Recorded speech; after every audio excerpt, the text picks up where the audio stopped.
What should a person eat when it comes to Friday night? So there's two options. Rabbi Yosef said option number one is a person is allowed to have bread both Friday night and Shabbat morning meal, because you're still allowed to eat chametz until Shabbat morning. So therefore, what does a person do? Says the Shulchan Aruch, when you cook for that Shabbat, make sure you cook everything kosher lePesach.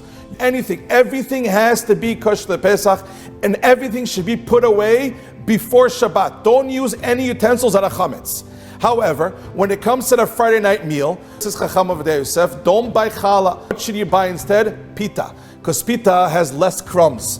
And by the way, a half a pita is already enough to make birkat hamazon, and it's perfectly fine. So what do? Try not to eat by the table. You make yourself like a separate table by the corner of the kitchen, or if you have room, by the corner of the living room.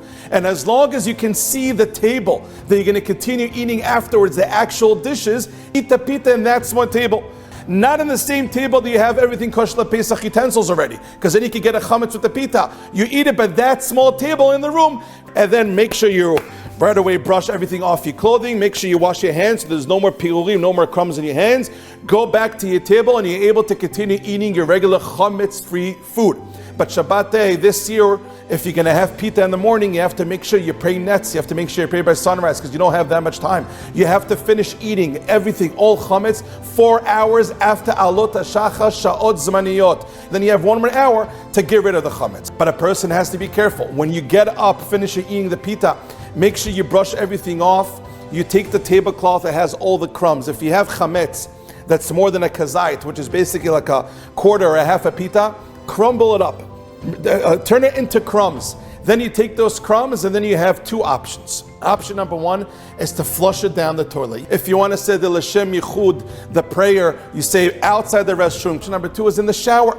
That Rameir Mazuz brings down. You take the crumbs, you put it by the shower, and then you turn on the cold water. Then all the crumbs fall inside that little hole over there. You do biur chametz, throwing it in your garbage can.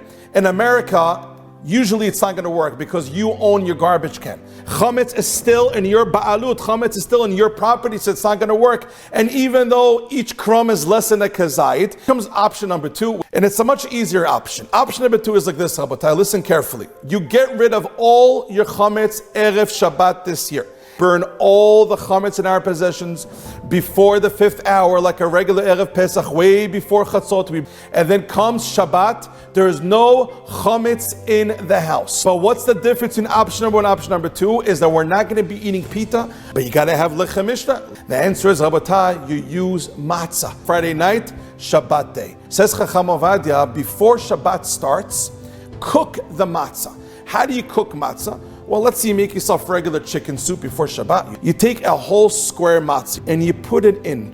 And what does that help? The taste of the soup goes inside the matzah.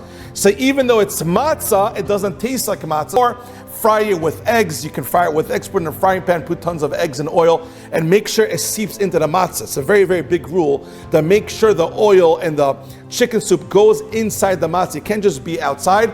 So therefore, if you're able to have matzah, but it doesn't taste like matzah, then it's perfectly fine. Then it's still hamotzi and birkat hamazon, but it doesn't have the taste of matzah, so therefore you're allowed to do that both Friday night and Shabbat morning.